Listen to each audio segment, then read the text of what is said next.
We wanted to see if a couple of kids from North Carolina could get rich and famous doing software, but it wasn't. We hadn't in our mind said, okay, how do we want this story to end? Yeah.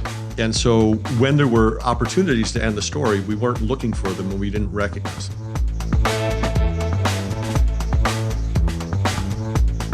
Welcome to Triangle Tweener Talks, a weekly podcast by builders for builders where we explore the startup journey from the idea to the exit and all the lessons in between with an exclusive focus on founders from the Triangle region of North Carolina. Tweener Talks is produced by Earfluence. Now here's your host, serial founder, and general partner of the Triangle Tweener Fund, Scott Wingo. Welcome to this episode of Triangle Tweener Talks featuring Chris Evans. Did you know the first Windows email application was born right here in the Triangle? Chris Evans started his first company in 1985 while he was a freshman at NC State, and the company was called DaVinci Systems. They started out as consulting and then built the world's first email program with a graphical user interface on Windows.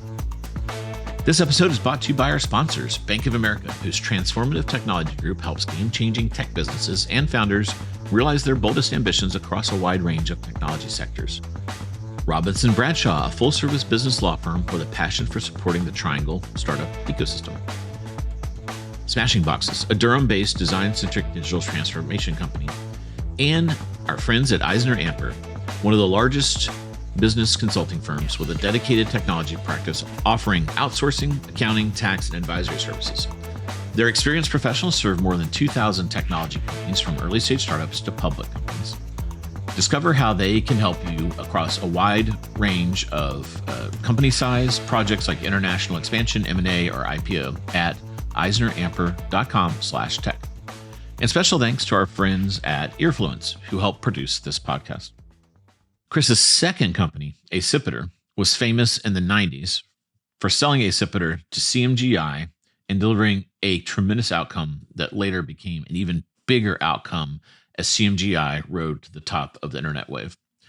In fact, if you were fortunate enough to be in one of the very early Triangle investment groups called TIG, and you wrote a $25,000 check into their round, that would have delivered to you $1 million.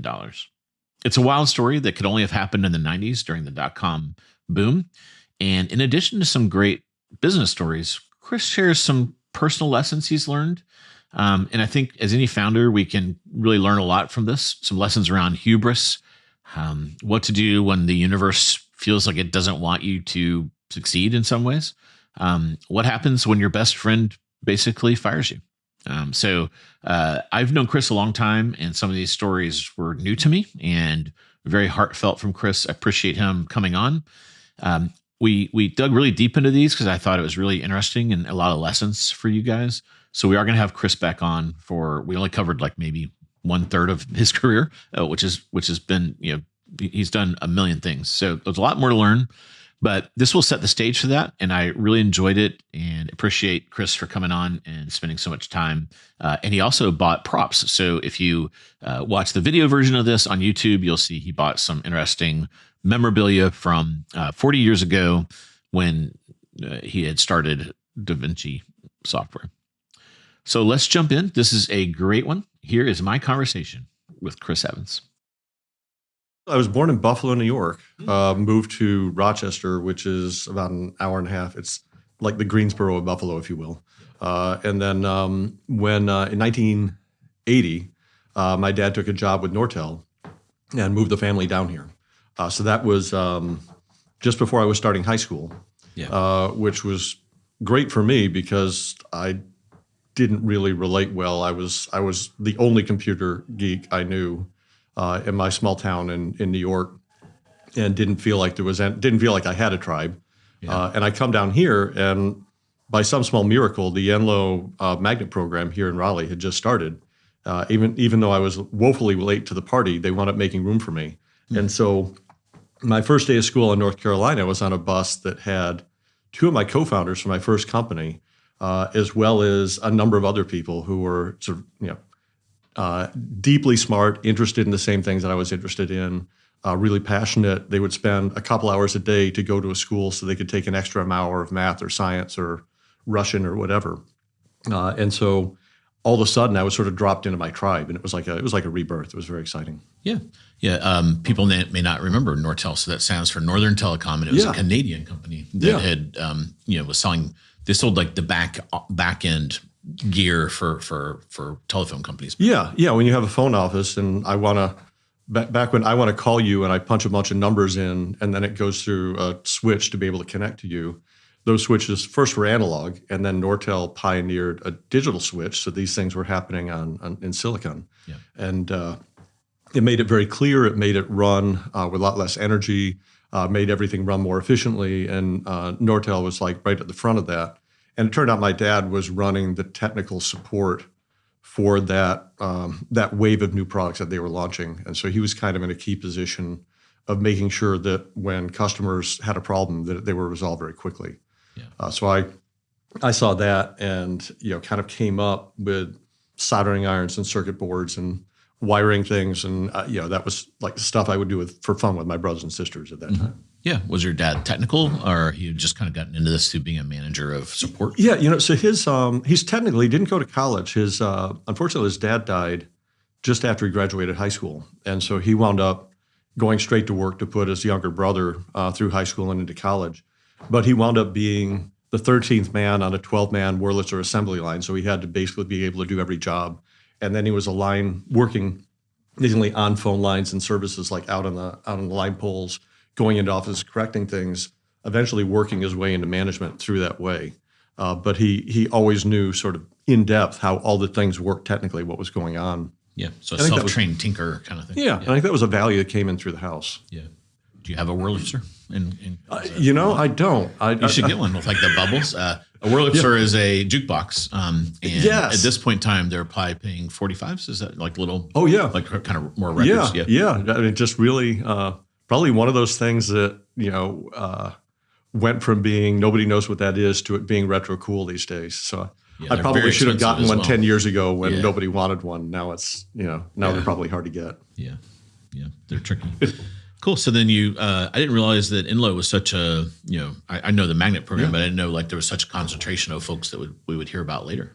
Yeah. So, there was just on the school bus, not only were there our group, there were several people. So Brian Harry, who was our CTO, was with us. He went on to be part of the School of Science and Math. Several other people on the bus were also part of that. I think the dean of the Carolina Law School was on the bus with us. The Register of Deeds for Raleigh was on the bus with us. There were other people who designed projects that went on the space shuttle, other tech people who moved out to Silicon Valley. Wow. It was, it was just sort of this fabulous connection of people who sort of moved to North Carolina with their families when RTP started up. And so we all kind of came from technical backgrounds and, found these connections. So two of the people that I started DaVinci Systems with, Bill Nussey and Paul Ramsey, were on the bus with me, and it started out as an argument. I had an Apple computer back when that was a thing, and they had TRS-80s, and there was this argument. Trash 80s. Yeah. Yes, and they. I'm an Apple guy too, so we all call them the trash 80s. They were arguing that the microprocessor, the really geeky stuff, the microprocessor, the TRS-80, the superiority of that versus the 6502, I think, the Apple chip. My argument was yes, but Apple has color. And I think I won that argument in terms of where things sat. But we kind of understood that we cared about these things closely. We actually started the computer club at Enloe together and kind of got that going. And Bill and Paul actually created a little software business for the TRS-80 when they were still in high school. So we had already kind of been involved with getting some things started together and working as a team and having some notion of business. Bill brought me into something called Junior Achievement, which at the time was this kind of fun thing where you would go out and a group of maybe 15 kids would start a company together, and they'd run it for from September to March, I would say, with a company team of advisors, of adults who would advise you in it. And so you would make some product and go out and sell it, and you'd have a finance person who was keeping the records of finance and production, who was managing the productivity and marketing, and a CEO that was overseeing everything. And you kind of learn how these systems worked and how they interoperated. And so I wound up doing that for 4 straight years. It was really tremendously beneficial to me and some of the other people in that program. Bill Nussey, Alan Folkrod, who is the another great entrepreneur in town, also went through it. Unfortunately, it takes the number of adults it takes to sort of teach a small number of people through this process makes it really hard to sustain. Yeah. Particularly as you sort of move to different priorities and different cultures. So they do some things in school now, but at that time it was really formative. Also, I had an older brother that when we moved down here, he had a disc jockey business where he would go and do weddings and birthday parties and things. When he moved down here, he bought out the couple of his friends up in New York and brought me on as his partner. And so we would be going out on weekends and, just sort of setting up lights and music and playing for parties and everything. Yeah. And so I was already doing that kind of business as well and kind of getting a sense of, okay, how do you market? And you're a roadie. How do you run basically it? A roadie. Yeah. You had the sweatshirt and the hoodie. Yeah. Working for that minimum wage, as Jackson Brown would say. But so it's so there was already this notion that that starting a business was not daunting. Yeah. Right. By the time I graduated high school, I'd done it 5 times in different ways and been a part of it. Yeah. But it's interesting. Your dad was like a corporate guy. Did you not want to do that, or just didn't really think about it? You just thought this was fun? Yeah. I mean, and it's fun. So I'm the 5th of 6 kids, and I've heard from other people this notion that the 5th kid, if you have 5 or more kids, the 5th kid tends to be the entrepreneur. And some of it is some of the other stuff was taken, right? My brothers were good at sports, couldn't do that. Others, I played an instrument, but others had already done music. Others had done some things in academically. And so really just trying to find my space. Entrepreneurship was exciting there. And it was also like the people that I felt closest to were also drawn towards entrepreneurship. Yeah. Bill Nussey and I would go on to be best friends. We were best man at each other's weddings. And we were just really, really close and connected and looking for ways that we could work together. And entrepreneurship seemed to be a key to that. So when we graduated high school, we both wound up at NC State. He was a year ahead of me, but when we went to, we got into this time of year. So this is 40 years ago. It's Christmas break. Paul Ramsey, who's with us, is really good at coding. He was at the Naval Academy, but was getting ready to leave there and sort of go a different pathway. And there was a fourth founder, Matt Acco. Matt was a few years younger than us. But really, really smart. He was, when he started in 9th grade at Enloe, he was taking basically 12th grade English, advanced calculus, other things. His dad was a very famous professor at NC State, just really well educated. His family was also very connected. He saw opportunities to be able to do some software consulting if he had some friends who could write code and put some things together. And we... For a long time, we just felt like he was a guy that basically made up a lot of stuff, right? He would tell these stories about, my friend who's the colonel who runs the NORAD program under the mountain in Colorado, watching for ICBMs, and my other friends, and all these things are going on. And then at one point, Bill called him on it, and then Matt basically showed him, no, these things are real. And Bill is like, oh, we should do something with this. Yeah. And so we thought, okay, let's start a company. We have a bunch of, we know a lot of other computer geek friends. This is while you're at State. Yes, we were like 1 year in, or so this is my freshman winter break. It's Bill's sophomore winter break. Okay. But we felt like we had a lot of friends that were good at computers, and the PC had just come out. So this is 85. Yep. 84, 85. Right. So the PC had just recently come out. It didn't. So nobody really had more experience with it than we did because it's a new platform. And we thought, well, gee, we could probably, pimp out our friends to local businesses who needed software written and computers set up and all these other things. Hey, can you do these things? We can make some money on the side and see where it goes. And so DaVinci started out that way, pretty much just doing any odd job that somebody needed someone who knew how to work computers to do. But within a year, that really changed. And I think that's something that, as I think back on it, there's different reasons for starting a company. This was really just, we saw an opportunity to do something that we felt energized about doing. So let's just go do that. Yeah. You're poor college kids. You know how to work on computers. Any money's good money. People need help with computers. Why not make a little extra coin? Yeah. But what happened was that, and at that time, right, there were no software businesses in Raleigh. I mean, SaaS, right, which did something mysterious in Cary that we didn't quite understand. On mainframes. Yeah. But as far as like PC businesses that you could understand and see yourself starting up, there wasn't really a lot going on here. And it was kind of, the computer business was like the movie business. It was something that you read about in magazines that happened on the other side of the country. But then in that first year, we wound up having an opportunity to go to Comdex, which is, was the big trade show where everyone showed up to show off what it is that they're doing. In Las Vegas. In Las Vegas, yeah. So the four of us are like living in our one double room. So we have one room with two beds in it in Vegas, and You're not even 21 yet. No, yeah, it's Which makes crazy. it very hard to travel. Hard to travel. It was also. It turns out if you win any money in Vegas, they want to see your ID, which means that you can't claim what you win. But when we're out there, we wound up crashing a bunch of parties, right? Because they were a bunch of teenagers, and so we would go to like Microsoft's party, and we went to the Dell computer booth, and there's Michael Dell schlepping computers out of his booth, and we go to Microsoft. Actually, was in a cab line with the president of Microsoft, John Shirley at the time, and I'm just like this 19-year-old kid, and it's like I see his badge, like, I see you work at Microsoft. What do you do? And he kind of looks down his glasses at me. I'm president, right? It's like, well, cool. What's a president do? What does that do? But it was just kind of this wild time. We can't believe. It's like we snuck out of the circus tent. We couldn't believe it. Yeah. But coming back, we looked and we thought, we could do this. There's nothing they're doing that we couldn't see ourselves doing. Bill Gates was like when he started Microsoft, he was like 17, 18. So. Yeah, I mean, a fun fact is about the only person who worked at Microsoft younger than Bill Gates was Matt Alco. So when we got out there, Matt wound up making friends. The original team that wrote Microsoft Windows got to go to Vegas as an incentive for them finishing the software before Comdex. Yeah. And so they were the only other people our age walking around. And so we got to be friends with them. Matt impressed them, and they recruited him to come join their team. Oh. So he moved out to work with Microsoft. They broke up your merry band.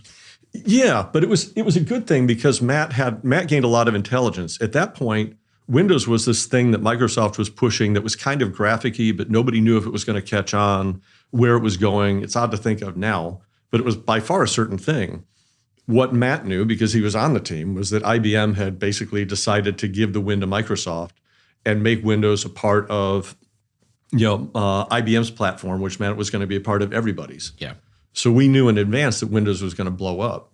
So now we're thinking, okay, right now, we're doing consulting, which means if we're basically charging by the hour. So if you want to make more, you have to work more. Yeah. And we wanted to make more and work less, or make more without having to work more. Well, either one was fine. And probably already started to get harder, like classes start to ramp up too, and you're kind of like, it was. I mean, and we were. I mean, electrical engineering is hard to do, kind of as a hobby in terms of those classes. But we managed for a while. I mean, we were. What did you young do and full of energy. ECE versus comp sci? So ECE had just come out that year. What it came down to was ECE. You didn't have to take thermodynamics, which was which sounded like a good thing. But I also, the me at that time wanted to take the toughest thing that NC State had to offer, which was EE. Yeah. And so.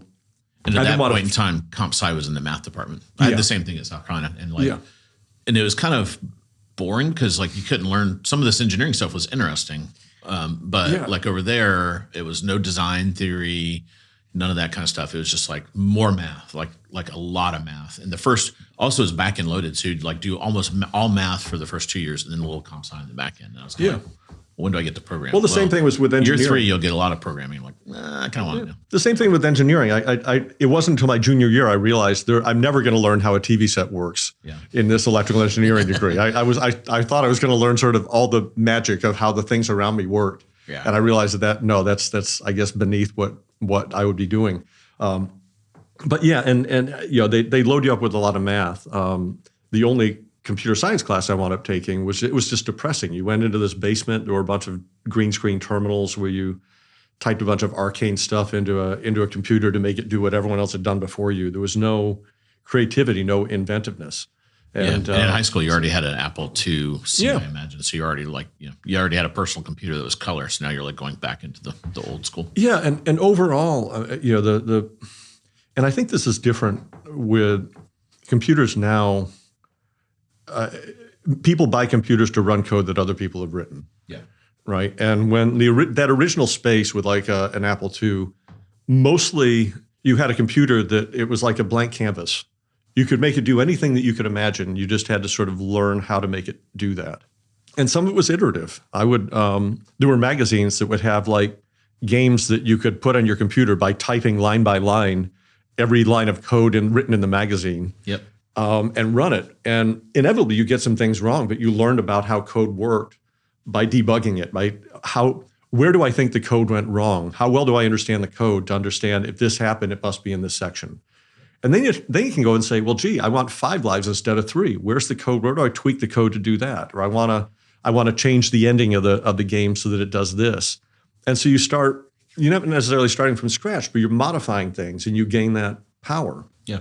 And so to me, a lot of the fun of it, it's if I was interested in cars, the ability having a shop where I could make whatever car I wanted is way out of my range. Maybe, after doing other things for a long time, I might be able to afford that. Yeah. This was a machine where anything in that machine's world, I had the power to create. Mm-hmm. And that's that's really powerful. And it's a little depressing how few people actually see it that way now. Yeah. I think that original wave, what people thought was, this was the device. This is definitely what Steve Jobs was thinking, what other people, this is the device that is going to free people to think differently, more broadly, with more possibilities, to provide creative expression to people that aren't maybe naturally artists or musicians. And they thought that this is going to bloom in 1,000 places. And it sort of settled down into a few things that everyone is running instead. Yeah. It's email. I blame you. Yeah, well, email. And so we come back from Vegas and we wound up thinking, okay, so we want to sell a commercial piece of software. We want to write it once and sell it lots and lots of times instead of having to write different code for every person. Mm-hmm. And we thought, well, what should it be? And we thought, well, let's make this is like the worst product development, product planning ever, but it's like, let's make something that runs on Windows because we think that's going to be popular. And IBM had just pioneered a local area network so the computers could talk to each other. And we had some friends who gave us some of like the old prototype equipment from their experiments. That was like, free equipment for us was like, that was heaven. Yeah. So back then the computers they weren't on the internet, and to get on the internet, you would have to go through a acoustic baud kind of thing. We're not even talking internet yet. This is just having the computer talk to the computer in your office. Network, yeah. Right. So what it had to do at that point was just, what if the computers in your office could talk to each other? Yeah. And it was like token ring back then. Token ring is exactly what it was. Yeah. And so we thought, well, let's make a product that uses PCs networked together and Windows. And so then it was like, well, that's going to be email. And so it's like, okay, let's write email. Right. And so we. But email existed, right? Because Usenet was out there. A mini computer, yeah. So unlike in corporations where they're on these green screen mini computers, and IBM computers, there was this. But if you were on a PC, no, there weren't any email options. Yeah. Or they're just starting to come out. You would have to open up a console window and then log into a bigger machine, and then you would do your email in there. But it wasn't it wasn't graphical at all. Yeah. It was very much a command line. And the first step was, can I send an email to the other people in my office?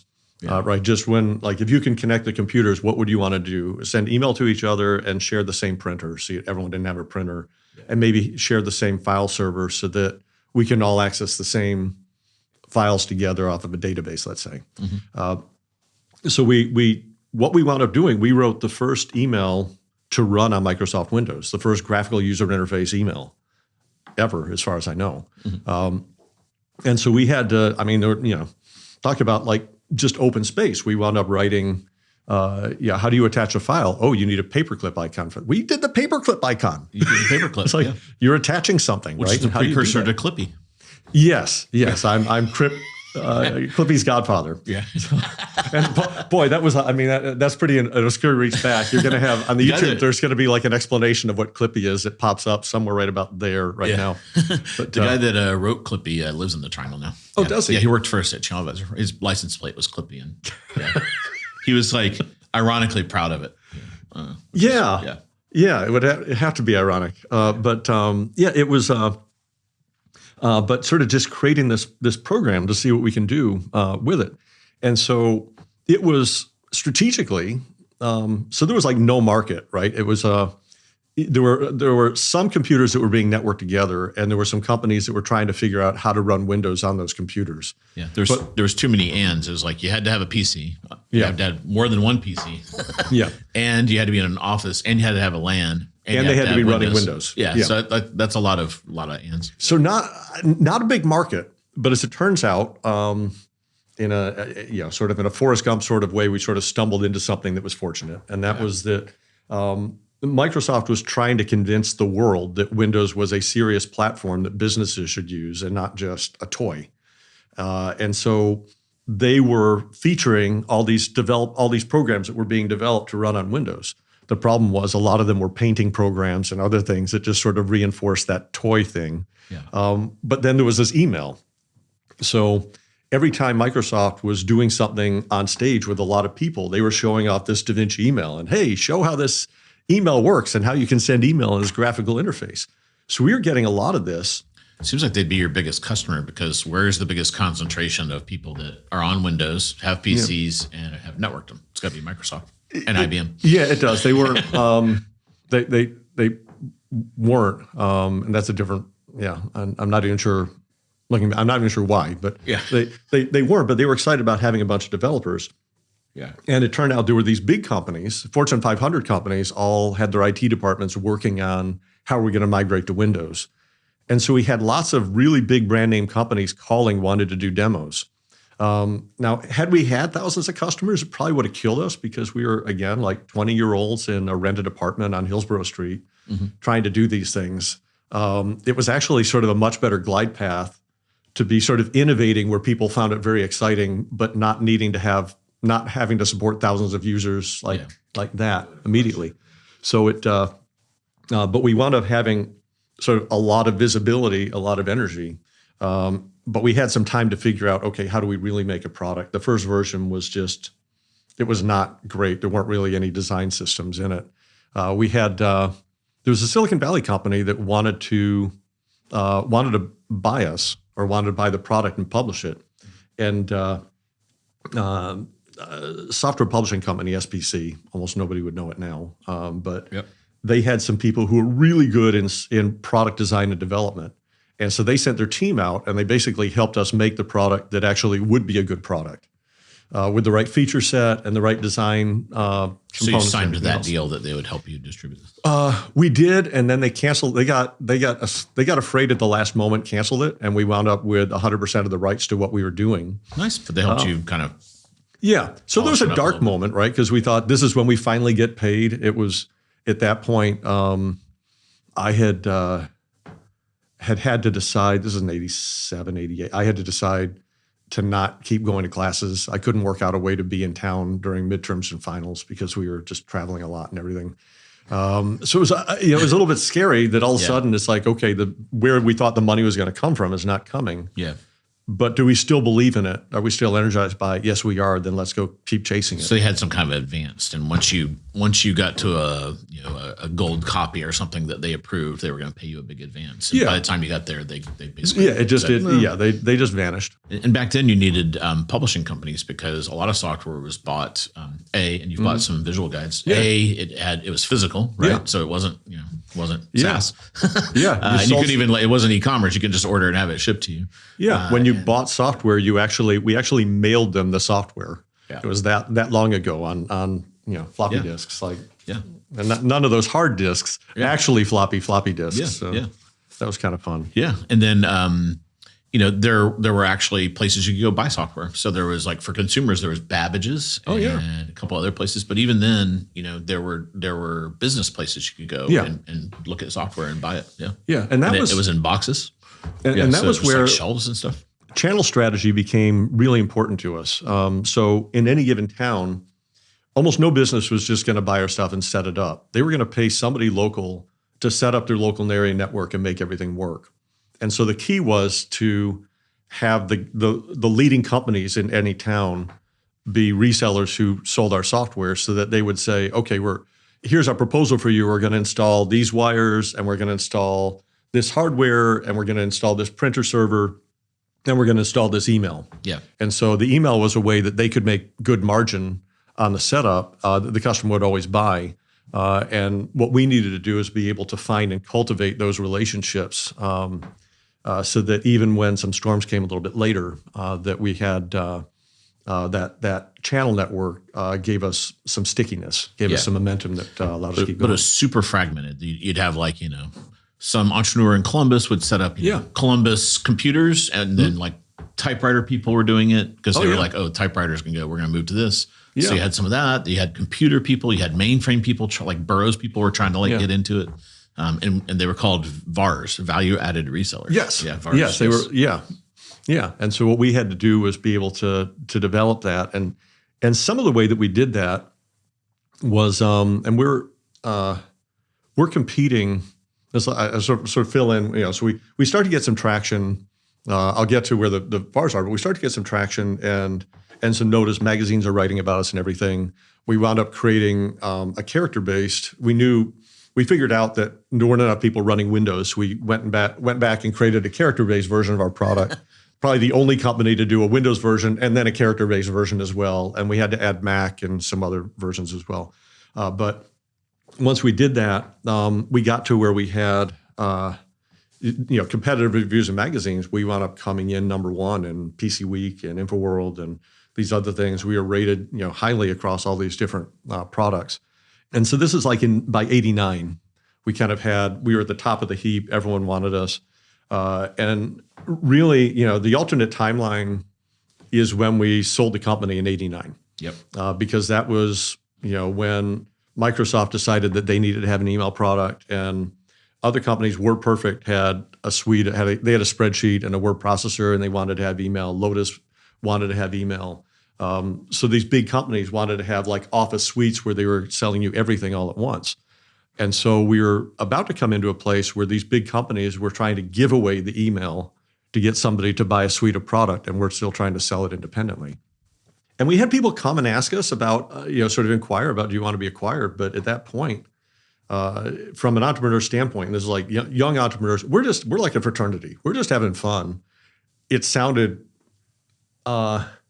tedious, the idea that some company would buy us and then make us do what they wanted us to do. And we just wanted to kind of keep playing this thing out. You're probably busy because it seems like you're really good at listening to customers, right? Because you wouldn't have done the green screen unless a customer. And like once you get customers, you're suddenly very busy and you're like kind of myopic. Like, well, we gotta build all this stuff for customers. Like selling the companies, just gonna be a distraction from doing that. Yeah, and we weren't really doing it we wanted to see if a couple of kids from North Carolina could get rich and famous doing software, but it wasn't. We hadn't in our mind said, okay, how do we want this story to end? Yeah. And so when there were opportunities to end the story, we weren't looking for them and we didn't recognize them. And so, fast forward from 89 to we were kind of at the top of the heap.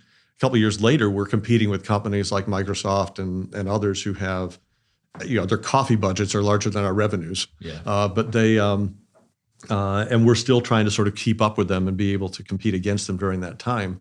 And that was a much harder deal. But the way that we did it was we had, in different towns, we had experts who were in love with our product, that we really supported them.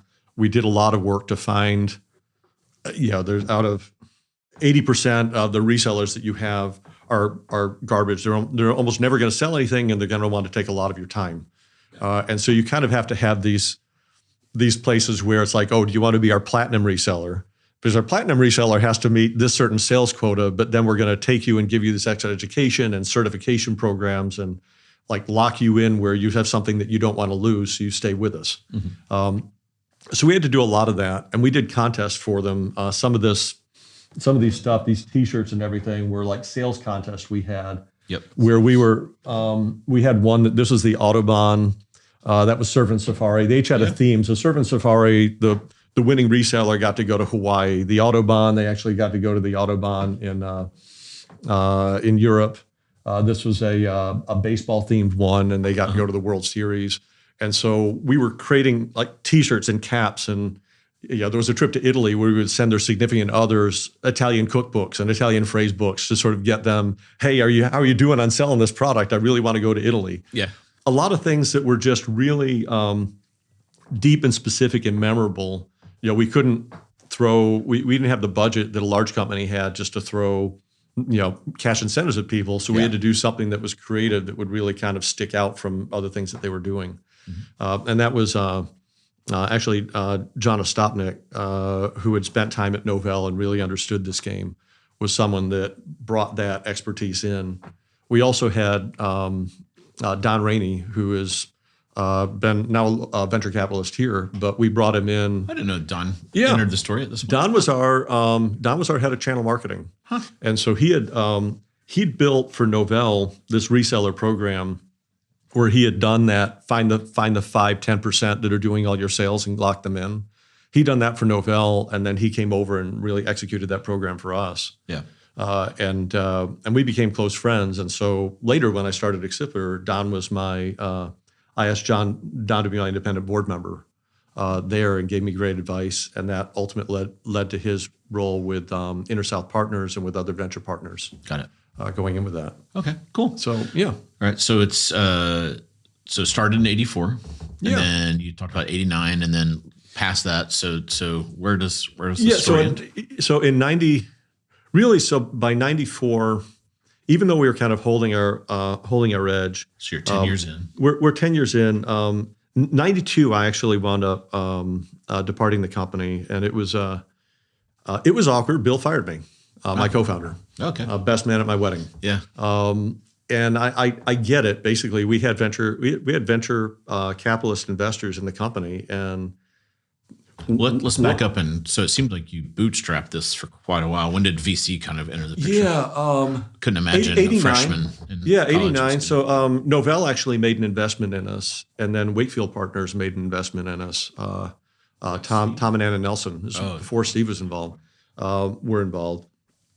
And I think for them, having an investment in a company where your executive vice president and your CEO were both, what would they have been, 28, 27, something like that. Yeah. Was Bill CEO and you? Yeah, and still just really kind of rough. Was about roughly twice as much immaturity as they probably wanted. Yeah. And and a lot of fart jokes in the boardroom. Yeah, and so it's and I made some really strange wardrobe choices back in the day. And tell us more about that. Was this like Hawaiian shirts or like let's say let's say that it was it was whatever you would imagine. You're so conservative and button down. This makes me very this hat and curious. A pinstripe suit is probably what you're trying to imagine. But kind of like a Palmer Luckey vibe. Do you know Palmer Luckey? He's got like a cool beard and like wears Hawaiian shirts, and they're like custom made for him. Kind of like a hippie surf vibe. It was just weird. But at any rate, I wound up exiting in 92. How much did you guys raise? Let's see. Just kind of put it in perspective. I think we raised $500,000 from Novell. I think we raised about another $1 million, maybe another. I think $1.5 million total. It's tough to. I mean, this is 35 years ago. Yeah. Which was that the only money, or did you guys do subsequent rounds? Not really. I mean, we were cash positive at the same time. I feel like we didn't know what else we wanted to do. Right? It's like we built this email program, and it was sort of running. We were competing against much larger companies. Ultimately, we would wind up selling to one of the other independent email companies and merging those companies together. But I think that we started out with this vision of can we accomplish having a legit worldwide software business as a startup in Raleigh?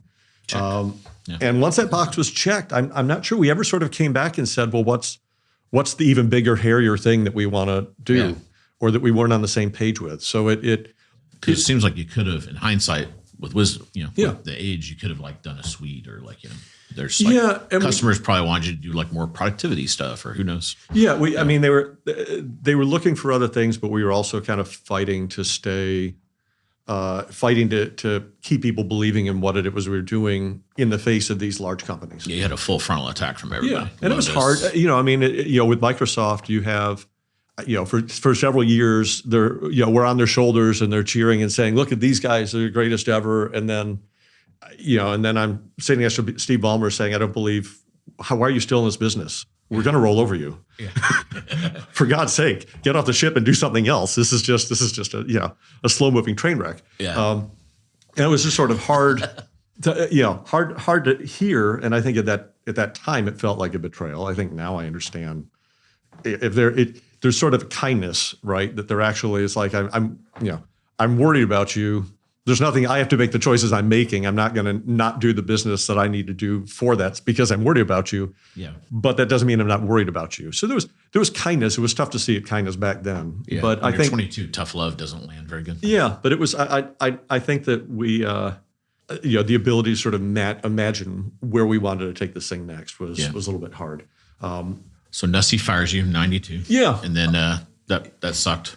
Yeah. And then I guess they sold it in 94 at that point. Yeah, it did. But it was and for a while it hurt.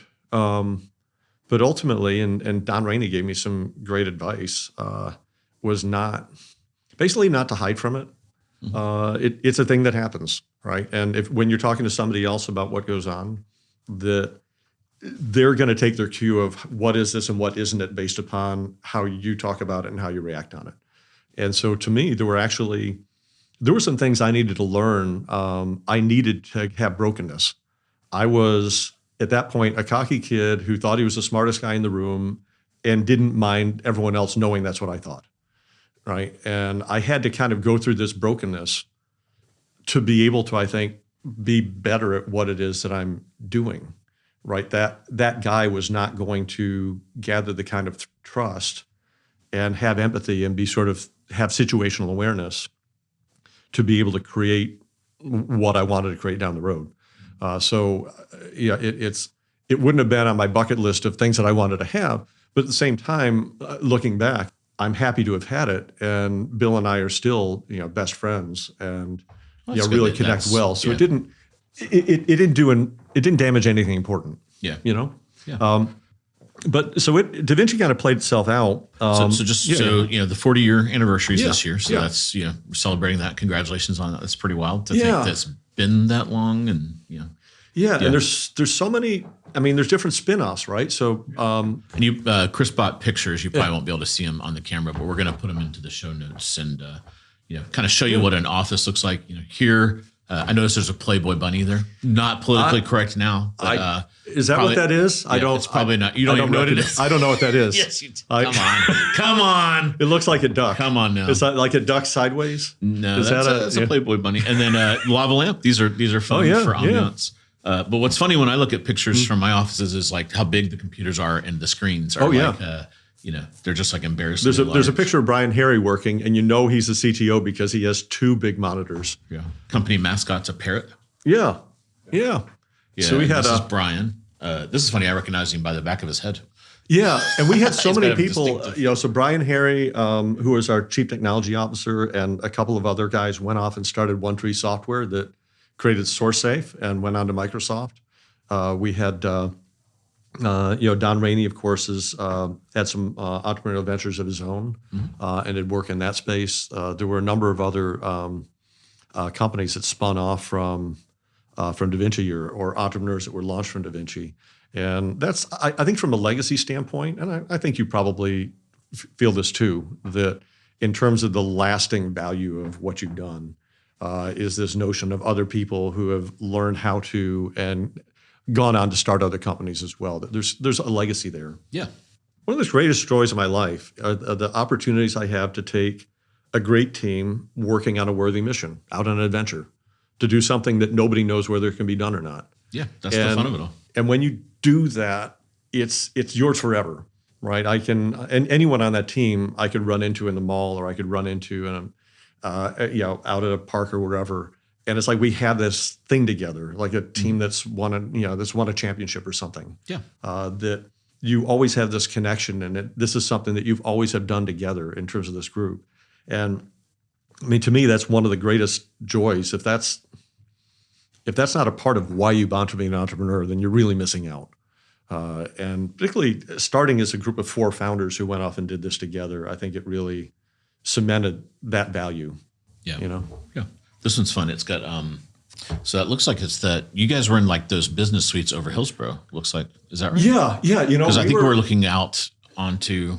That's that funny story. That's that building on campus still. Yeah, funny story. That building is right at the end of Dan Ellen and Hillsborough Street. Yeah. It's the same building that Jim Goodnight started SaaS in. Huh.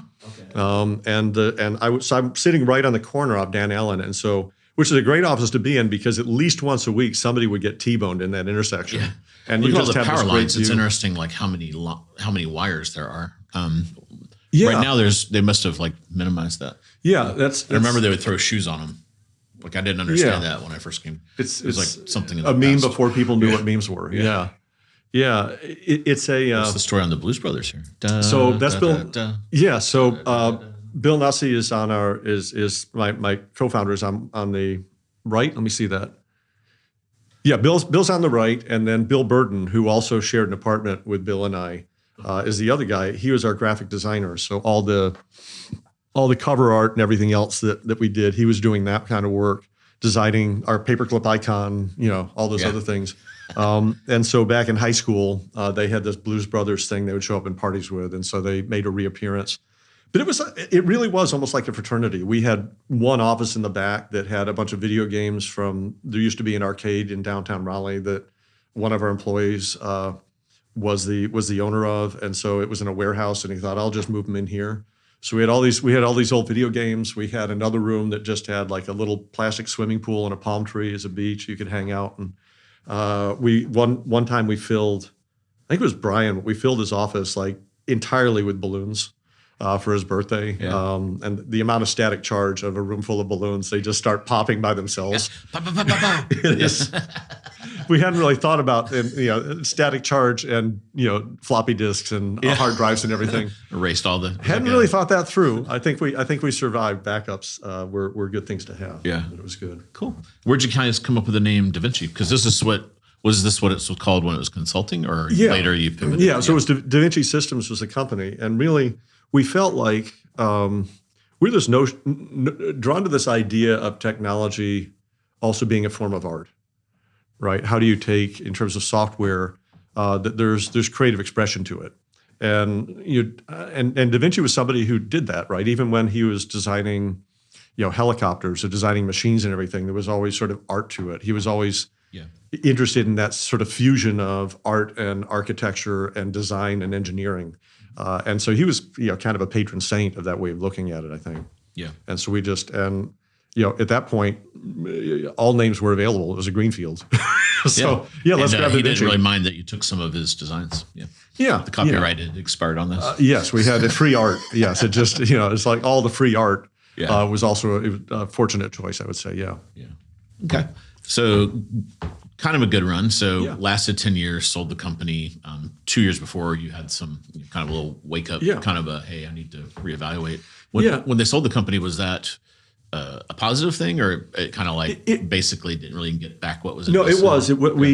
So it was a good win. It wasn't a great win. Yeah, but you had some liquidity as even though you weren't actively involved, you were still a shareholder, I imagine. Oh yeah, So had we sold it a few years earlier to Microsoft or Lotus or something like that, it would have been a much bigger win. Yeah. As it was, our investors made their money back. We made. I guess I would look at it as it was enough money that I didn't have to worry about how my kids were going to go to college. Yeah. And I could afford to screw up badly once. Yeah. Right? There's sort of enough money that you could sort of play with house money once and see where it goes. But it was not, well, gee, I guess I'll go retire somewhere or go buy a big house or anything. It was a nest egg at that point. Yeah. Yeah. But still being going from a student to having a little bit of a cushion. Yeah. Let you take a bigger swing on your second shot. Yeah. No, it was very validating. Yeah. So at NC State, did you finish or? No. So I I left with, I think it was 21 credit hours hanging. Yeah. I made it halfway through my junior year. The spring semester of my junior year, I was taking only online or video classes. There was nothing online, but I could go and watch the classes on video and make it up. And I just, like midterms, I had to be in Europe for some kind of convention that I was speaking at. And then finals, I had to be out in Silicon Valley doing some deal.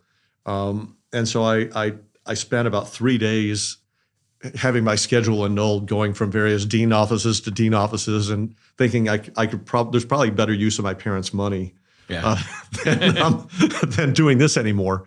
And so I let them know, but ultimately where I was going with engineering was taking me towards learning some really, really technical things. But at the same time, it's like I negotiated an investment and a venture deal from Novell with the CEO of Novell, who was one of the most experienced and best leaders in Silicon Valley at that time. Yeah. I'd gone out and set up distributorships in different parts of Europe. We were, I'd been on the Today Show with Grant Gumbel. We'd done all these other things. So you're basically out there past that, getting an MBA in the real world. So everything that I was learning, I always loved learning, and it turned out the things I loved learning had more to do with these business systems. Yeah. And also early on in the process, it became clear to me that the people I was working with were better coders than me. Mm-hmm. My niche was to understand the technology well enough to be able to talk to people who didn't understand technology about it and translate both ways, right? This people who have an urgent need or have this need and they don't even know that there's technology that can solve that problem, right? And you have technologists who understand the technology, but they don't know they don't see the needs. And I felt like they're really not good at talking to people. Yeah, what energized me was more imagining the possibility, knowing what's possible and communicating that in both directions than it was getting into the coding. So really the additional math and the tech learning that would have come out of engineering was not directionally what I realized was energizing me. Yeah. Okay. Yeah. Cool. So it's 92. You've been kicked to the curb by your best friend. Well, yeah. You're wandering lost in the desert. Where did you go from there? On the, so DaVinci went on its path and sold in 2 years, but you're out there alone. All your friends, pretty much everyone you know is like not really wanting to hang out with you because that's I wouldn't say that. I think that we were all. I think the way that it wound up was gracious in that there was a lot of goodwill from the DaVinci team, and I was. But you couldn't just go hang out at the office. I think I was gracious. I think I was gracious on my side, but I wound up. For a little while, I wound up doing some consulting work, and it was some of it was having to do consulting work for some people that I treated like I thought they were idiots, which was a great character building thing for me, being dependent upon people that I otherwise was like sort of kicking around, and they were amazingly gracious with that, which is something I'm thankful for. But pretty soon, I saw an opportunity in the publishing side. Microsoft had been putting out in their boxes, they've been putting little booklets of add-on apps. So it's like if you have Microsoft Office, here's 29 little add-on things that can make Office even better that they physically would put in boxes like this. Yeah. And now they'd be in the cart. We'd call them upsells, but they're all done physically back then. So, but they were other people's products. It was more like a magazine, that was where they were just telling you, here's some other things. Here's how you can get more. You get more out of your Office. I wound up making friends with Pioneer Software, which was another one of the local startups, Richard Holcomb and his team, and they were selling a database tool that Microsoft was publishing, and it was basically a tool that allowed different databases and products that access databases to talk to each other, interoperability stuff. Yeah, and we've had Richard on the pod. It hasn't been published yet. Okay, great. But he remembers this. Yeah, and so what I thought, well, what if we published a little magazine so when somebody got this component that they could see, well, what report writers and software development tools and databases can actually use this thing. Mm-hmm. And it was at the time my wife and I were starting to build a family and have kids, and I just wanted something I could do out of my basement for a while so I could be around. And what it looked like was if I took there was about 70,000 units a year that Microsoft was going to ship. So I had I had a book that was going to be seen by 70,000 people who had bought a product so they could make database products work to Yeah, and it kind of came with Excel, if I remember. It had a deal where things. they shipped with Excel, so they could also send stuff to the Excel base. And so that was part of this. I went to these other companies and said, "Hey, I'm building this thing, and it's going to go in all the Microsoft boxes, and I also want if you want to be a part of it, you just have to give me $3,000 a page. Write me the copy that you want. You're going to give me the text that you want written about you. It's all going to be laid on a page. We'll have a photo of your product. We'll have a screenshot. We'll have some text of what you want, and then contact information. So you're going to send me all those things. You're going to give me your money, and you're also going to give me 3,000 names from your own customer database. Okay. And I'm going to add those names with everyone else's.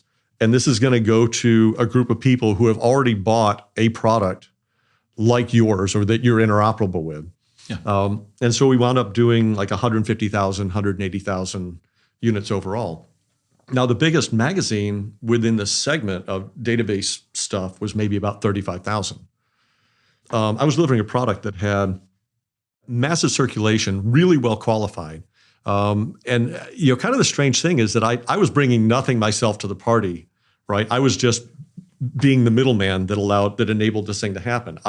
I knew nobody that was buying database products myself. Yeah, but sometimes it takes some middleman because they couldn't work together because they probably would be like, not our core thing. Yeah. So it's there's an old folktale about stone soup where the soldiers stroll into town and they nobody wants to feed him. All the doors are shut, and they start in the middle of town making a pot and throwing rocks in the pot. And the villagers get curious, and they're like, "Well, what are you making?" It's, "Oh, we're making a delicacy from our town, stone soup." And they start tasting. It's like, "Well, this is almost right, but you use a little carrot." Yeah. And then somebody from the village shows up with some carrots, and next thing you know, there's potatoes and chicken and everything going in the pot. And the whole notion was that they got a bunch of people interested, and they collectively made the soup, even though all they had to bring were rocks. I kind of felt like that guy here. But as long as once I think I needed 15 people to say yes, and I was at that point profitable. And every page I sold after that, I was about 80% margin, making 80% profit on every page after that. Nice. So about 3 times a year, I would just work the phones until I got as many people as possible in. And then I had all the content they were giving me. So I just had a design artist lay that stuff out. I had a printer be able to print everything. They knew how to do that. So it was really something I could do completely out of my basement. Yeah. And be able to run it. And so that went well for several years. And then the internet started showing up, web pages. And I realized that this path, the path I'm on has an end to it. I've kind of recognized sort of from my time at DaVinci, sort of keeping an eye on where is this going and does it have a future and what does that future look like? And I realized that this publishing isn't going to go very far, but the idea of being the crossroads where people are looking for products that can work together will work well on the web. So it's like, okay, now what I want to do is I want to be the .com page that people go to find all these database tools that work together. Mm-hmm. If I do that, and if I can do that successfully, then in a couple of years, someone's going to buy that property from me, and I can turn around and do the same thing, be the crossroads for dentists or people who sell tires or sort of anything else, just rinse and repeat across these different markets. Yeah. All just sort of being the first place somebody goes to find all the products in a space before moving on. So we're starting to build this out. And at that point, what I expected was that, I just have to find the tool for being able to lay out quickly a website, and then the back-end tool for managing who's coming to the site and tracking how often they're back and circulation and all these other things.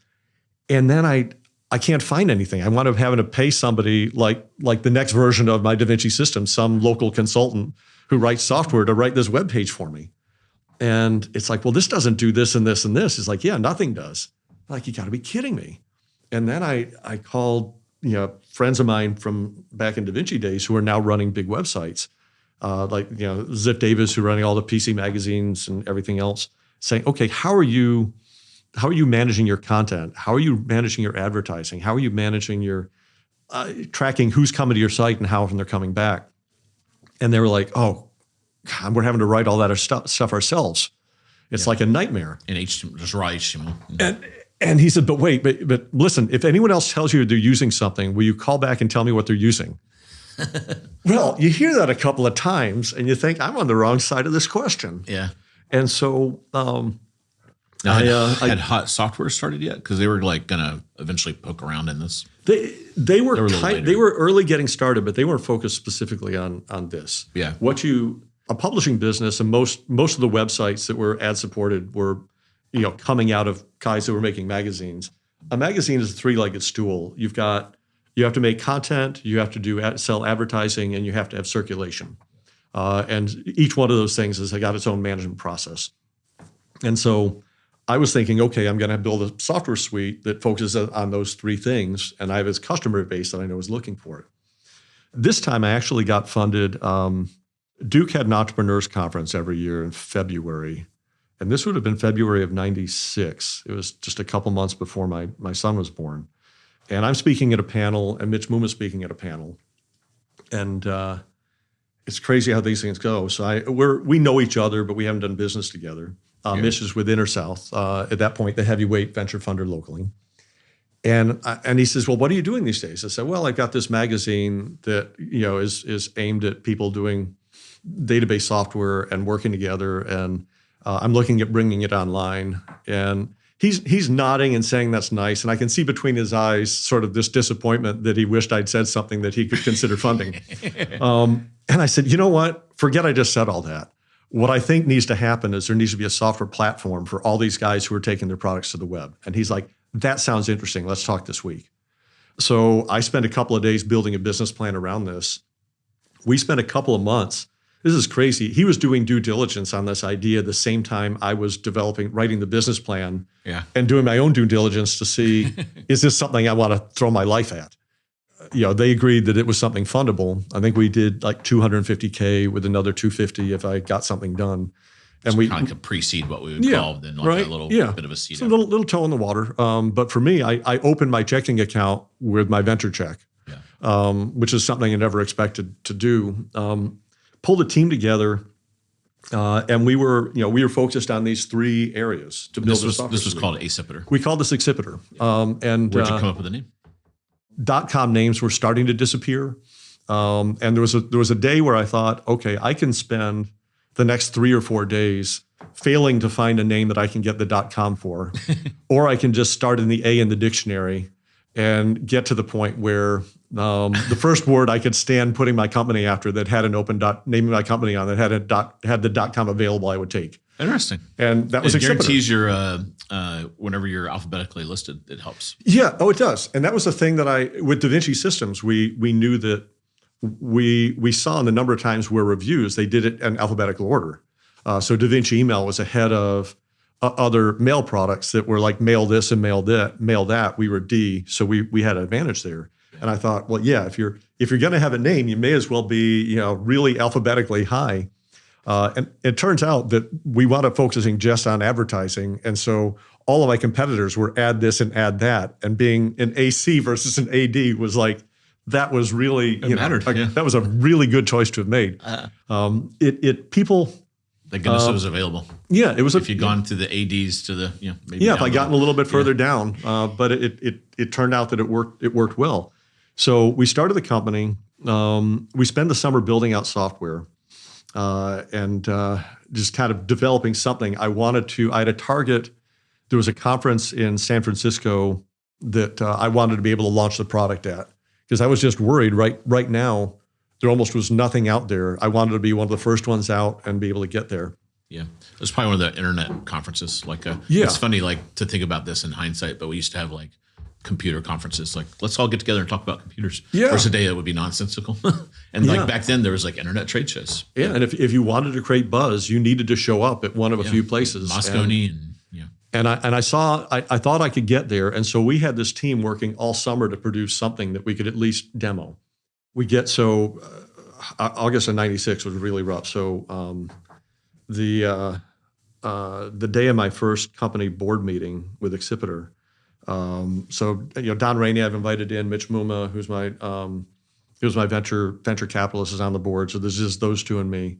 I'm getting ready to walk into the board meeting, and my secretary tells me that my father-in-law is on the phone. And I'm like, "What did you tell him I was about to go into a board meeting?" And she said, "Yes, but he said he needed to talk to you anyway." Now, this can't be good news. Yeah. My father-in-law is the least imposing person on the planet. And if he still wanted to talk to me, and I get on the phone, and what he tells me is that he found his wife had passed away that morning in her sleep at 56. He was waiting for the ambulance to come and get her, but I had to go home and tell my wife. And so I left the meeting, and so there was about 5 minutes to drive home, and I thought these are the last 5 minutes that my wife doesn't know that she doesn't have a mom. Yeah. And that was rough. And death, all kinds of deaths suck, but death where you do all your grieving after the fact sucks hard. Yeah. But right after that is when Hurricane Fran hit. And so it feels like 2 days after the funeral, Hurricane Fran hits, knocks off all the power. There's flooding coming in. I still am supposed to go to San Francisco. I can't leave my wife and my two kids, one of them 2 months old now, alone in a house with no power. Yeah. And your wife's, probably in the grieving process. Yeah. It's like the universe doesn't want this company, doesn't want you to go to San Francisco. Sometimes you get those feelings. Yeah. But there was about an hour where the water was rising on both sides of 40. It had already 40 was already underwater west of us. The only thing I could do is get to my folks' house in Atlanta, where I could leave my wife and kids with them, and I could fly out of Atlanta to the conference. But I had to there was a curfew at 6. I had to be in the car on the road within a couple of hours for them to be able to be gone, me to get out, everything else. But we did it. We got on the road. We drove until like 2 a.m. to pull into Atlanta so that she can stay with them and I can get out to California. But it worked out really. Being there was perfect. We met with some of the companies with some of the largest websites in the world were there, and they were looking specifically for something that would solve these problems. Yeah, and to put it in perspective, this is the .com bubble is forming. So you're starting to get this this is pretty early, but you're starting to feel this irrational exuberance where. Yeah, I mean, it was funny. I remember. So one of the founders of eBay, not Pierre, but one of the a Stanford professor. I don't remember his name, but he was like, I started this company called eBay. I said, really, what's that? It's like, oh, we sell some stuff online. It was just this really sort of cash conversation, what restaurant do you work at kind of thing. Yeah. But just kind of place, these things were just starting to show up. What I also learned about that time was I was trying to do a suite of 3 products, but I could never get past the ad management part of the conversation. It turned out that there was such an acute need for ad management that everyone wanted a product that would just do that. Yeah. And so I thought what we'd call an ad server today. Basically. Yeah. So and this is, so imagine what happens. So imagine you're Sports Illustrated and you decide, oh, there's an internet thing. My board's going to ask me about it. Let's go and let's launch sportsillustrated.com. So we throw $5 million, whatever at it. We put a sales guy, VP of sales who's making $500,000 a year, who all he knows is he can take a bunch of people to lunch in Manhattan and get them to sign ad contracts. And he's a rainmaker, he can do that. By page and magazine. Yeah. Yes. And so you put this guy on a website. He has no idea what a website is. He's not interested. All he's there for is to get people to sign documents saying, okay, I'll buy this. But what he's selling them are things that the website can't deliver, right? Oh, I told them, of course you could, deliver them only to people who are at this time of day, or only people coming from these sites, or only on these certain pages. Yeah. And having no idea whether it's possible or not, that's not his job. How are we going to measure this thing too? So you'd wind up with these contracts that the company couldn't recognize the revenue on because they couldn't deliver it the way the contract was written. And so they had this urgent need to be able to meter and be able to send out ads. And this was just, very early on when you're doing ad supported, again, it was like this space where it was a wide open area. It could have been anything. right? You could have done ads by the half-hour block like television, Yep. right? From 8 to 8:30, everyone's going to see your ad that comes to this page. Could have done it that way. Could have done it lots of other ways. There was this notion of I can get really precise in this, but you didn't have people in a business that necessarily thought a lot about that way. What I wound up doing was coming back from that conference, we pulled everyone started working on just the ad component, right? We had to get that to something that we could actually ship as soon as possible. And don't worry about the other stuff. We'll get to it later. And so there were urgent needs. And so we wound up by that first anniversary. So June of 97, June of 97, we had 7 of the largest ad-supported sites in the world running on our software. And it was, some of them ad engines before there was Google. There were 3 or 4 search engines, rather. Yahoo, Lycos, AltaVista, Ask Jeeves, some others. Dogpile. So we had a couple of those running. We had CNET, which was had a reputation for being like technically well ahead of everyone else. So if they were using it, it worked. It was kind of proof to other people that it was a good product to use.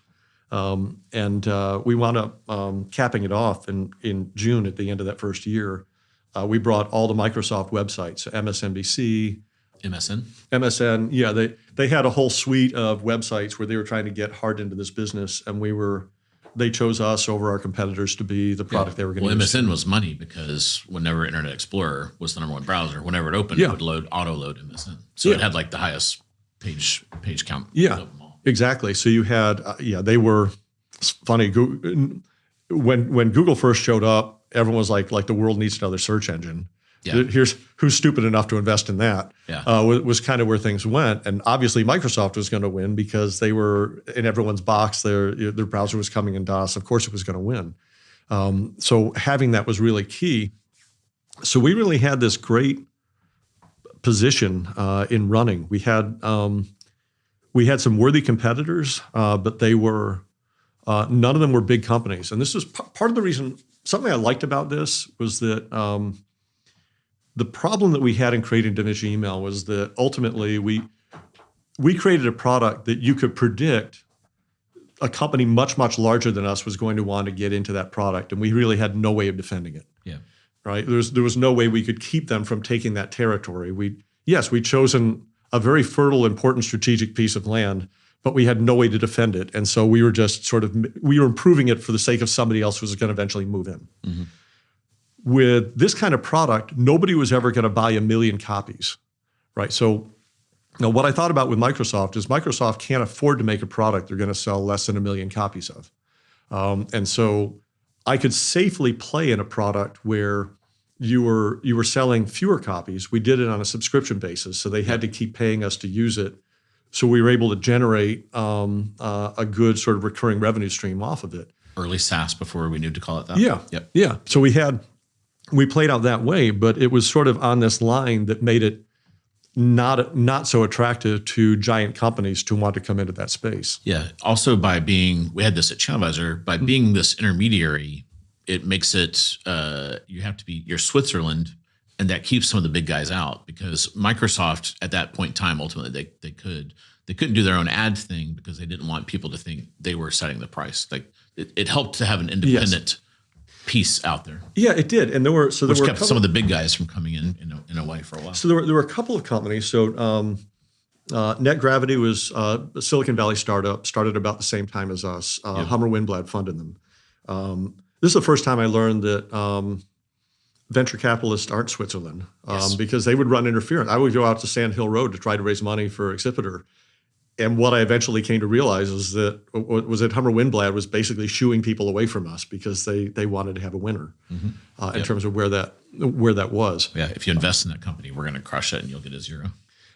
We had was DoubleClick around yet? Yeah, DoubleClick was also around, and they were. They're kind of like the New York guys. They were based in New York, and this was something that was very serious. So when they were from the South, but they moved to New York when they started DoubleClick, because they knew that it was strategic to live in New York. Yeah. And I thought I would never do that. If I moved to New York, I would miss my wife terribly. Yeah. Because she would not be coming. Yeah. And I thought, okay, these are people I'm competing with that are willing to do things beyond what I'm willing to do. Mm-hmm.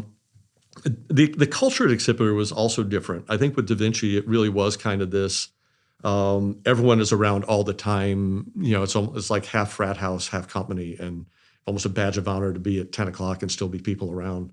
With Accipiter, I had a couple of young kids, and I did not want this. I did not want dysfunction where people felt they had to be there all the time. Yeah. They knew what I was counting on them to get done this month, this week, this quarter. And if you did those things, then go home, be with your kids, enjoy your time, whatever. Mm-hmm. I mean, if you're here because that's what you love, that's fine. But it was, I think, much more balanced. And I've gotten some of the best feedback I loved from the employees that I had during that time, the team I had, was that it was the best and healthiest workplace they felt like they'd been in. Yeah. You had this really high growth and that energy that comes from really chasing something that's exciting and right in front of you, but not in a way that is sort of all-consuming, Yeah. So I think we're going to have to do a two-parter here. So. Oh my This gosh. is good stuff. I love hearing these old stories because this is like what founding companies is about. So tell the Accipiter story kind of like in some bullets. So you guys started, and then you raised a lot more capital. So we raised the first money out of InterSouth. Yep. And then we eventually we raised another $3 million. But it was hard and scrappy to be able to get there. We didn't actually raise it until January of '98. I pretty much spent all of '97 trying to raise this money, and we had part of my strategy was that we didn't necessarily need to be the biggest. We needed to be the second or third. Yeah. Because anyone deciding what ad management software they were doing, somebody in their company, that's their career decision. Whatever they decide, whatever basket they decide to put their company's eggs in, mm-hmm. if that software stops working, the whole company stops making money, right? So it is a really, really critical thing. You're never going to pick one thing. You're definitely going to give 2 or 3 choices to your boss saying, I've looked at these 3. So as long as we're in that group, we're going to get looks from everyone, and we just have to scrap and fight to be able to get our wins. And if you have 7 of the 20 largest, you are at least number 2, mathematically. Yep.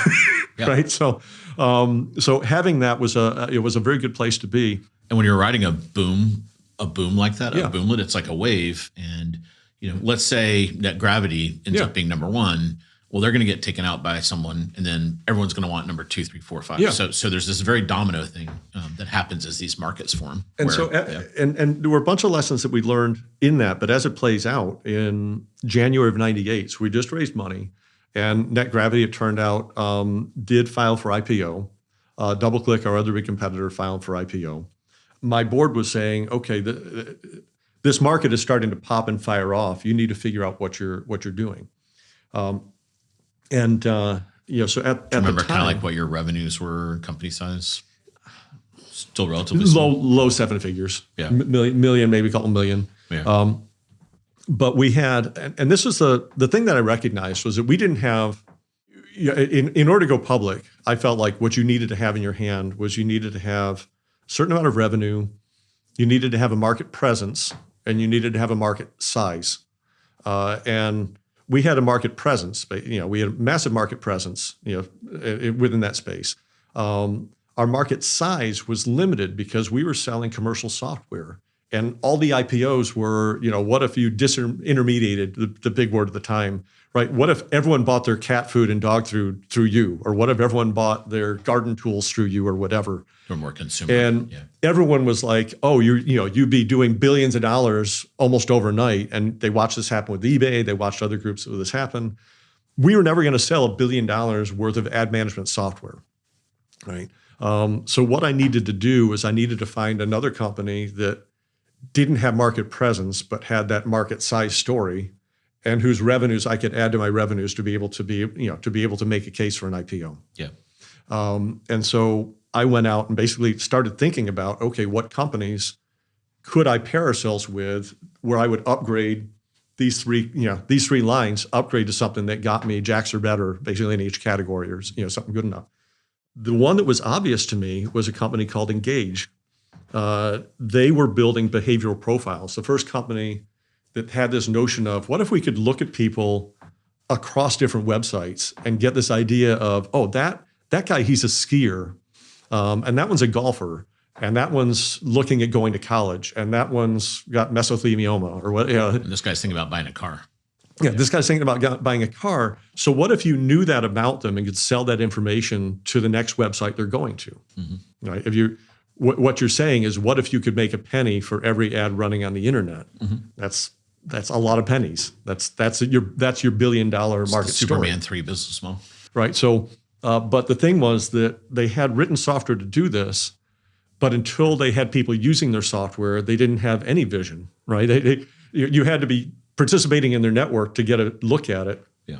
And they were trying to make stone soup, going back to that story, but nobody was bringing the carrots. So having an ad server is a perfect. So yeah, it felt like, okay, if you combine their market potential and story with our existing customer base, if we basically integrated their features into our software and added it to our customers, then you had this massive market story, you had the market presence, you had the combined revenues, and you could start writing the S1 today. Mm-hmm. The thing was, Engage was owned by a company called CMGI, which was a big kind of a mutual fund play of internet startups. Yep.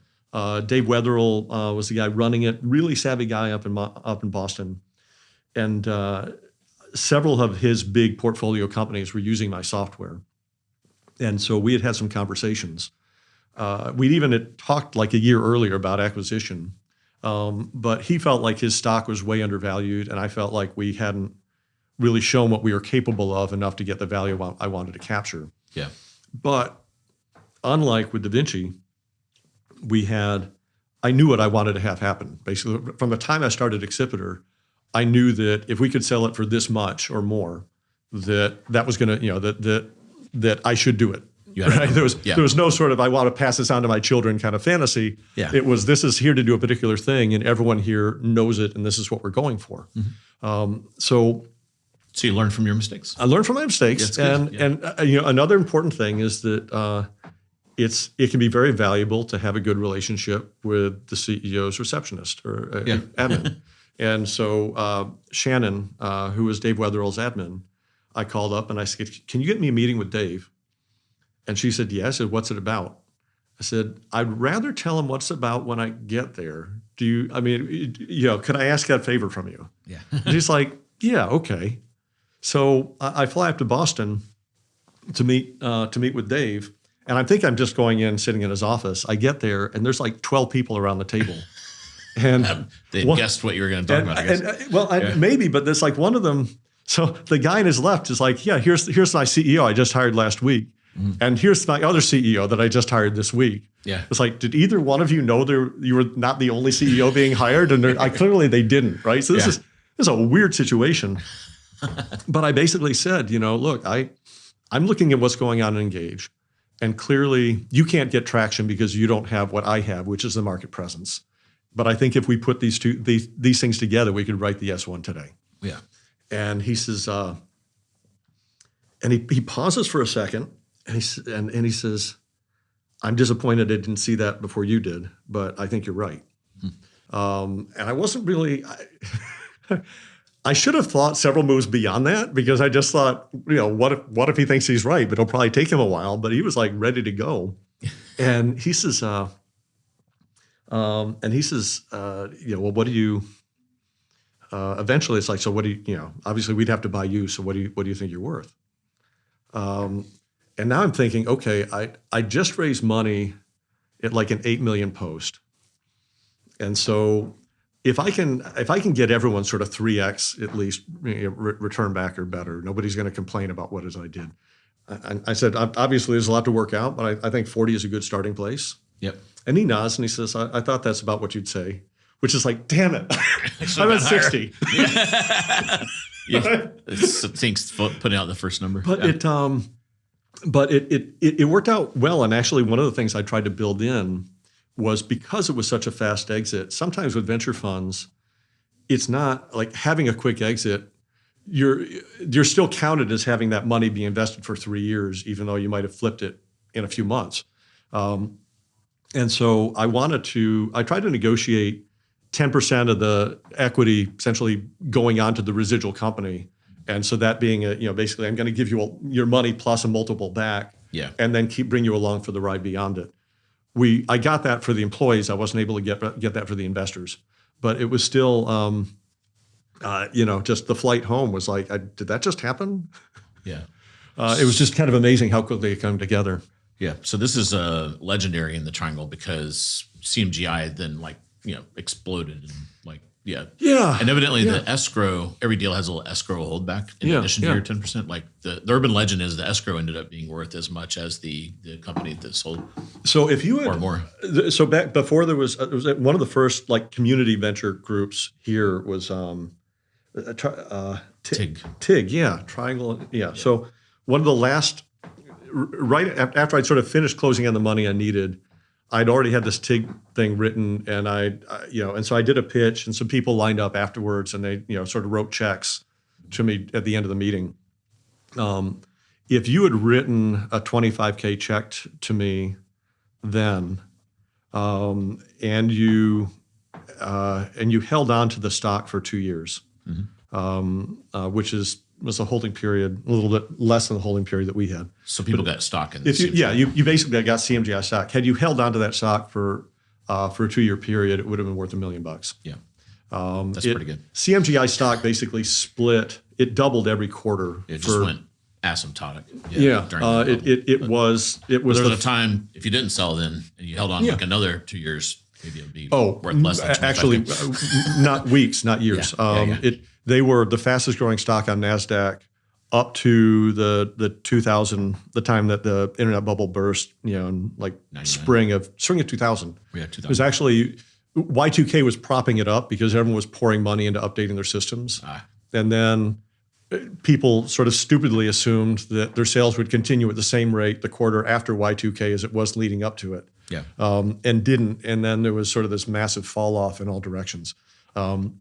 So it came back down to earth pretty quickly, but at that time it was a real bona fide success in the area and generated a lot of excitement. It was legendary. Also, there was a thing in the triangle where, aside from you and Richard, it was pretty common for the CEO to kind of a tech CEO to be kind of step aside and bring in Kip Fry would always come in and be the adult supervision, and he did that to OpenSite. Well, and Kip was I brought Kip on a part of my team as well. But he didn't take over. No, he didn't, and it was a little, it was a little dicey there for a minute. When I first brought him in, there were other investors on the board who wanted him to replace me. Yeah, and Kip was not. He was like, look, I came on because of you, and I have your back, and you can trust me. And he sort of walked them back on that, and it was really, we had a special relationship. The only thing I regret about Accipiter was that it just went too short. Yeah, I had some of the best people I've ever worked with in my life, and it was 20 months from the time that I'd started the company to the time it was done. Yeah, we merged with Engage, so. CMGI bought us, and then they merged us with Engage, which they own nearly all of. And Engage had their management structure. They had their own management team. And so every one of my senior people reported to somebody in Boston. And so they never met as a team again. Yeah. For me... that's how acquisitions go. Yeah, and for me, it was odd. So I didn't think that I was gonna finish then, but... Engage had just hired a new CEO, so one of us was going to run the combined company, and if I was running it, then the guy who thought he should have my job was going to be working next door to Dave Wetherill up in Boston, right? And I was not going to move to Boston for this because again I would miss my wife terribly. Yeah. So I knew I didn't want to move up there, and if I didn't, then ultimately there was going to be somebody up there who wanted my job more than I did. Yeah. And so I just sort of said, hey, I'm happy to help out however I want. I really, I would support this guy being CEO. Paul Shout, he did a good job. He's continued to do a lot of things in high tech up in that area. And I think it worked out pretty well. But it's tough, being the other guy. I was being as helpful as I could, but there was just going to be a trust barrier, Kind right? of lasted about a year. And then, yeah. And so it's sort of, I helped out, and then it was like, okay, I think I'm done now. Cool. Well, there's a lot more to the Chris Evans story, but we're going to have to get that in the imagine. 2.0. But I'm glad we got to celebrate DaVinci's 40th. Congrats on that. And then, there's a little bit of a redemption story, and then you start your second company, and you've learned all these lessons, and catch that wave. Yeah. Thank you very much. It's been great going over those memories with you. Yeah. And then we'll have to have you on. That's not all this Chris Evans. There's a lot more that you've done. So we're going to have to spread it out. So much more Chris Evans. More than, anyone besides me before. Well, thanks for sharing all that, Chris. It's good to hear all those stories. Great. Thank you very much.